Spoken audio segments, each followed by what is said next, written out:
Hello student, welcome my channel let's education. I am Nakshipal. I hope आप सभी अच्छे होंगे।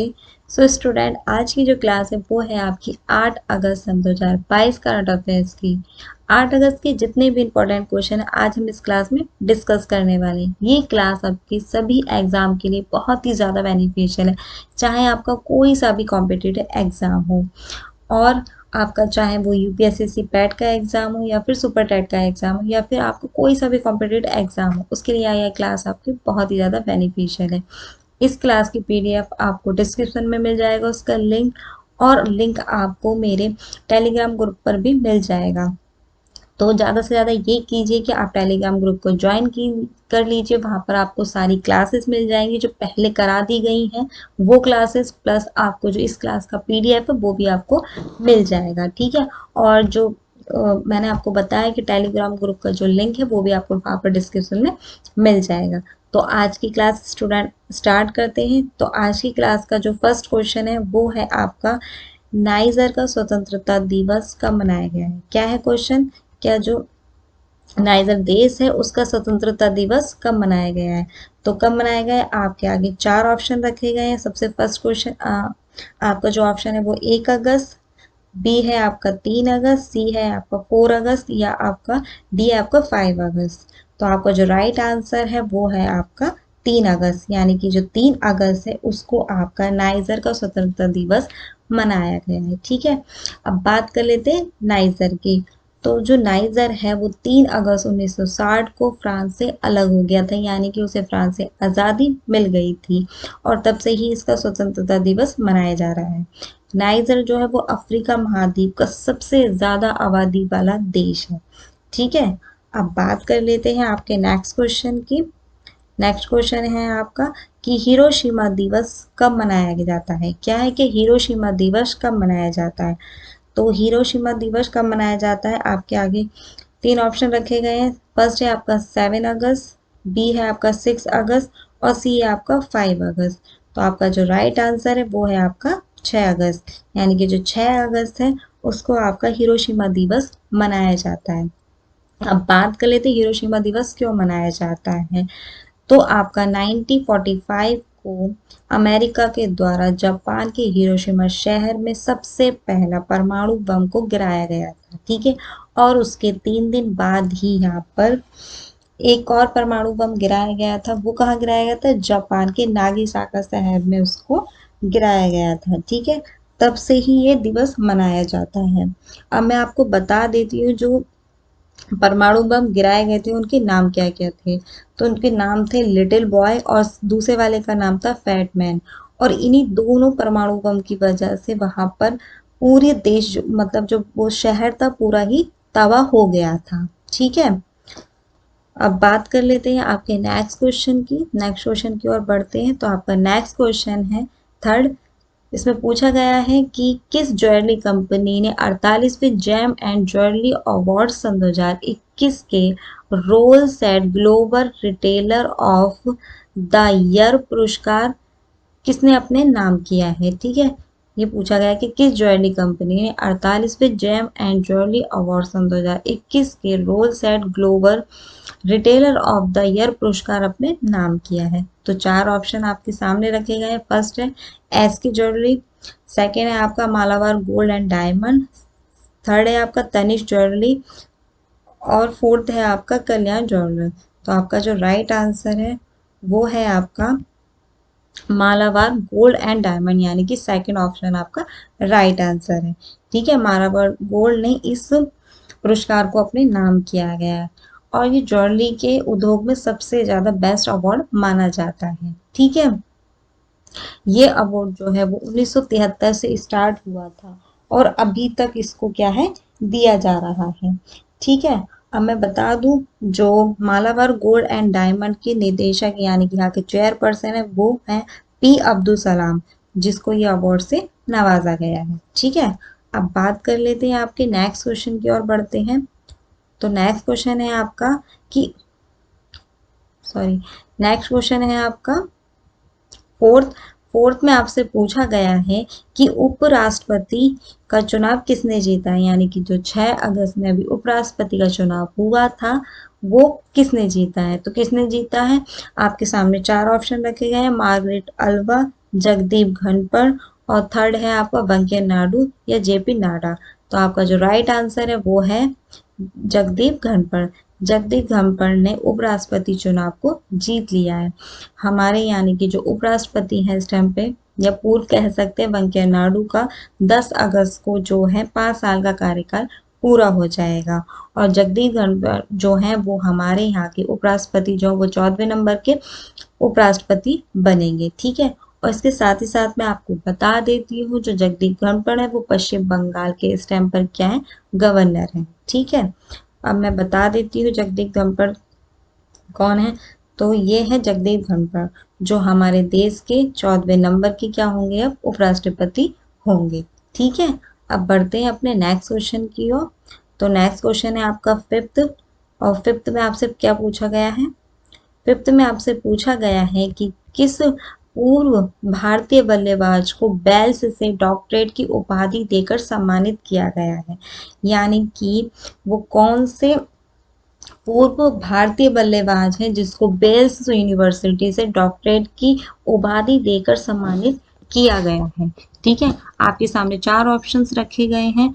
फर्स्ट है सुरेश रैना, सेकंड है महेंद्र सिंह धोनी, थर्ड है सचिन तेंदुलकर और फोर्थ है आपके वीरेंद्र सिंह सहवाग। तो आपका जो राइट आंसर है वो है स्टूडेंट सुरेश रैना। सुरेश रैना को जो है बेल्स यूनिवर्सिटी से डॉक्टरेट की उपाधि देकर इनको सम्मानित किया है। एक चेन्नई पारी में इन्होंने बहुत ही अच्छा प्रदर्शन किया था जिसके लिए इनको ये दिया गया। अब बात कर लेते हैं बेल्स।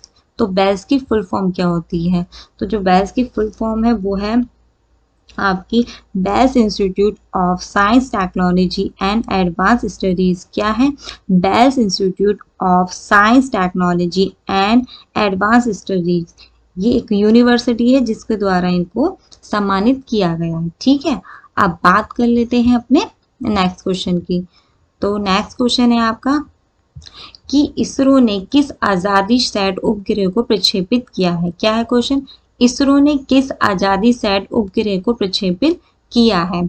तो आपके सामने आपके ऑप्शन रखे गए। तो सबसे पहला है आपका PCLB C53, फिर है आपका GSAT 24, थर्ड है आपका SSB D2 और फोर्थ है आपका SSB D1। तो आपका जो राइट आंसर है वो है आपका फोर्थ आंसर। फोर्थ यानी कि SSLB D1 को अभी इसरो ने आजादी सैट उपग्रह को प्रक्षेपित किया गया है। ठीक है, और कहाँ किया गया, हरिकोटा में इसको प्रक्षेपित किया गया है। अब बात कर लेते हैं आजादी सैट उपग्रह की, या बात कर लेते हैं अपने SSLB D1 की फुल फॉर्म क्या है। तो जो इसकी फुल फॉर्म है स्टूडेंट वो है small satellite launch vehicle development flight 1। क्या है, small satellite launch vehicle development flight 1। ठीक है, और ये आजादी सैट का पहला उपग्रह है। ठीक है, अब बात कर लेते हैं इसके बारे में। तो ये 34 मीटर जो है आपका लंबा है। ठीक है, 34 मीटर लंबा है और जो आपका 120 टन का क्या है इसका वजन है। ठीक है, इसको 150 टन से भी कम वजन का रखा गया है। इसका रखने का रीजन यही था कि इस उपग्रह को इसरो ने पृथ्वी की कम ऊंचाई वाली कक्षा में स्थापित करने के लिए इसको बनाया गया है। ठीक है, अब बात कर लेते हैं, इसमें मैंने कुछ इंपॉर्टेंट फैक्ट वाले रखे हैं, यानी कि जो PCLB C53 आपको दिखाई दे रहा है ये भी इसरो के द्वारा ही लॉन्च किया गया था। इसको 2 जुलाई में लॉन्च किया गया था।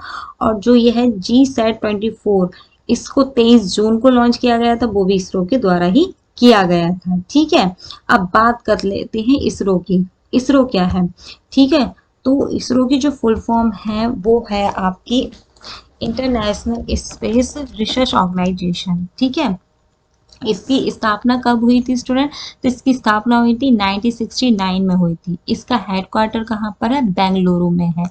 और यहाँ के जो सचिव है यानी कि इसरो के जो सचिव है वो कौन है, एस सोमनाथ है। कौन है, एस सोमनाथ है। ठीक है, अब बात कर लेते हैं नेक्स्ट क्वेश्चन की, और मैं इससे पहले आपको पिक भी दिखा देती हूँ। इसको ये है, ये क्या है आपका आजादी सैट का जो है, अब मैंने अभी आपको उपग्रह बताया था उसी को इसरो ने लॉन्च किया है। ठीक है, अब बात करते हैं नेक्स्ट क्वेश्चन की, बढ़ते हैं अपने। तो नेक्स्ट क्वेश्चन है हमारा सेवेंथ। तो सेवेंथ में पूछा गया है कि कॉमनवेल्थ कुश्ती गेम में भारत के किस खिलाड़ी ने गोल्ड मेडल जीता है। मैं आपको कई दिनों से बताती आ रही, कॉमनवेल्थ गेम हो रहे हैं ब्रिटेन के बकिंघम में, ठीक है, वहीं पर कुश्ती गेम में भारत के किस खिलाड़ी ने गोल्ड मेडल जीता है। ठीक है, क्वेश्चन आपसे किसी भी प्रकार से पूछा जा सकता है, तो आपको सभी आंसर पता होने चाहिए। तो फर्स्ट ऑप्शन है आपका रवि दहिया है, फिर सेकंड है विनेश फोगाट है, और सेकंड है आपका मीराबाई चानू है, और थर्ड है आपका भवीना पटेल है। तो मैं आपको बता दूं, जो आपका राइट आंसर है वो है रवि दहिया और विनेश फोगाट। कौन कौन से हैं? रवि दहिया और विनेश फोगाट। ठीक है, इन दोनों ही ने कुश्ती में क्या है, स्वर्ण मेडल यानी कि गोल्ड मेडल को अपने नाम किया है। ठीक है, अब मैं बता दूं, जो मीराबाई चानू है उन्होंने वेट लिफ्टिंग में किया है, और जो भवानी पटेल है उन्होंने रजत पदक जीता है। उन्होंने क्या किया है, रजत पदक जीता है, और पैरा टेबल टेनिस में जीता है। ठीक है, अब बात कर लेते हैं नेक्स्ट क्वेश्चन की। तो नेक्स्ट क्वेश्चन है आपका, नेक्स्ट क्वेश्चन कौन सा है हमारा, एट्थ है। तो एट्थ में क्या पूछा गया है कि कैनरा बैंक ने कर्ज पर ब्याज की दर कितने प्रतिशत बढ़ा दी है। मैंने आपको कुछ दिन पहले भी बताया, जो कैनरा बैंक थी उसने अपनी जो ब्याज की दर थी उसको भी पहले बढ़ा दिया था। तो आपके सामने चार ऑप्शन रखे गए हैं। सबसे पहला है कि 0.50% यानी कि इसे आधा परसेंट कह सकते हैं, 1%, 2% या 3%। तो इसका जो राइट आंसर है वो है आपका 0.50%, यानी कि 0.5% इसने अपनी क्या कर्ज की ब्याज की दर को बढ़ा दिया है। यानी कि जो कैनरा बैंक है, अगर हम उससे कर्ज लेते हैं, किसी भी होम लोन या कुछ भी लेते हैं, तो उस पर जो इंटरेस्ट है उसकी दर हमें अब ज़्यादा आधा परसेंट और भी देनी पड़ेगी, और टोटल मिला के 8.50% अब इसका बढ़ गया है, क्योंकि मैंने आपको पहले भी बताया था ये पहले भी कम से कम 1 पॉइंट समथिंग इसको बढ़ा दिया गया था।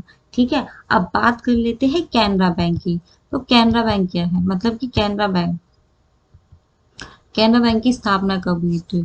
तो इसकी जो स्थापना हुई थी वो हुई थी 1 जुलाई 1906 को हुई थी। ठीक है, जो इसका हेडक्वार्टर है वो कहाँ पर है, बेंगलुरु में है। अब कैनरा बैंक के सीईओ कौन है, यानी कि चीफ एग्जीक्यूटिव ऑफिसर कौन है, लिंगम वेंकट प्रभाकर है। कौन है, लिंगम वेंकट प्रभाकर है। ठीक है, अब बढ़ते हैं अपने नेक्स्ट क्वेश्चन की ओर। ठीक है, तो हमारा जो नेक्स्ट क्वेश्चन है वो है नाइन्थ। नाइन्थ क्वेश्चन में क्या पूछा गया है कि केंद्रीय नागरिक उड्डयन मंत्री ने किस हवाई सेवा का उद्घाटन किया है। यानी कि जो हमारे केंद्रीय नागरिक उड्डयन मंत्री हैं उन्होंने किस हवाई सेवा का उद्घाटन किया है। तो हमारे पास में चार ऑप्शन दिए गए हैं। सबसे पहला मुंबई गांधीनगर, मुंबई टू अहमदाबाद, और थर्ड है आपका मुंबई से सूरत, या मुंबई टू राजकोट। ठीक है, तो जो इसका राइट आंसर है वो है आपका मुंबई टू अहमदाबाद। यानी कि मुंबई से जो फ्लाइट चलेगी, अब उसकी सुविधा जो है वो अहमदाबाद तक की मिल गई है, और इसी हवाई सेवा का उद्घाटन किसने किया है, हमारे उड्डयन नागरिक उड्डयन मंत्री ने किया है। अब बात कर लेते हैं हमारे देश के जो उड्डयन मंत्री कौन है। ठीक है, यानी कि केंद्रीय नागरिक उड्डयन मंत्री कौन है। तो कौन है, ज्योतिरादित्य एम सिंधिया। कौन है, ज्योतिरादित्य एम सिंधिया हमारे यहाँ के कौन है, उड्डयन मंत्री है, यानी कि केंद्रीय नागरिक उड्डयन मंत्री है। ठीक है, अब बात कर लेते हैं स्टूडेंट नेक्स्ट क्वेश्चन की। नेक्स्ट क्वेश्चन यानी कि हमारा लास्ट क्वेश्चन है। तो लास्ट क्वेश्चन है हमारा 10th। भारत और किस देश के विदेश मंत्री की बैठक हुई है। यानी कि भारत और किस देश के विदेश मंत्री के बीच में बैठक हुई है। तो हमारे पास चार ऑप्शन है, रूस, सिंगापुर, अमेरिका या जापान। तो किसके बीच में हुई है, सिंगापुर के बीच में हुई है। सिंगापुर के जो विदेश मंत्री हैं, ठीक है, विवियन बालकृष्ण, उनकी ये बैठक हुई थी। किस किस की बैठक हुई थी, हमारे देश के विदेश मंत्री एस जयशंकर और सिंगापुर के जो विदेश मंत्री हैं विवियन कृष्ण बालकृष्ण, जो इनके बीच में बैठक हुई थी। और कहाँ हुई थी, कंबोडिया में हुई थी। जो विदेश मंत्री है सिंगापुर के, उन्होंने हमारे देश के बारे में कुछ अच्छी तारीफ करी थी। जो यहाँ का हमारे यहाँ के जो काम है और वर्क है वो क्या है, वो एक काम का अवसर उन्होंने बताया है। ठीक है, अब बात कर लेते हैं सिंगापुर की। तो सिंगापुर की कैपिटल क्या है? सिंगापुर सिटी है। यहाँ के जो प्रेसिडेंट है वो कौन है? हलीमा याकूब है। कौन है? हलीमा याकूब है। सो स्टूडेंट, ये थे आपके कुछ इंपॉर्टेंट क्वेश्चन। ठीक है, अगर आपको ये क्लास पसंद आई हो 8 अगस्त की, तो आप ज़्यादा से ज़्यादा लाइक कीजिए, शेयर कीजिए, चैनल को सब्सक्राइब कीजिए। और मैं आपको बता चुकी हूँ, इसका जो पीडीएफ है आपको, यानी कि जो इस क्लास की जो पीडीएफ है उसका लिंक आपको डिस्क्रिप्शन में मिल जाएगा, तो वहाँ से आप पीडीएफ को लेना ना भूलें। और प्लस ज़्यादा से ज़्यादा इसको शेयर कीजिए। ठीक है, और इसका लिंक आपको वहाँ पर टेलीग्राम ग्रुप पर भी मिल जाएगा, तो आप टेलीग्राम ग्रुप पर भी जाके इसको क्या है, वहाँ से अपनी क्लास को ले सकते हैं। ठीक है, तो आज की क्लास के लिए थैंक यू सो मच। मैं लेती हूँ आपसे विदा, मिलते हैं अपनी नेक्स्ट क्लास में। ठीक है, तो आज की क्लास के लिए थैंक यू सो मच।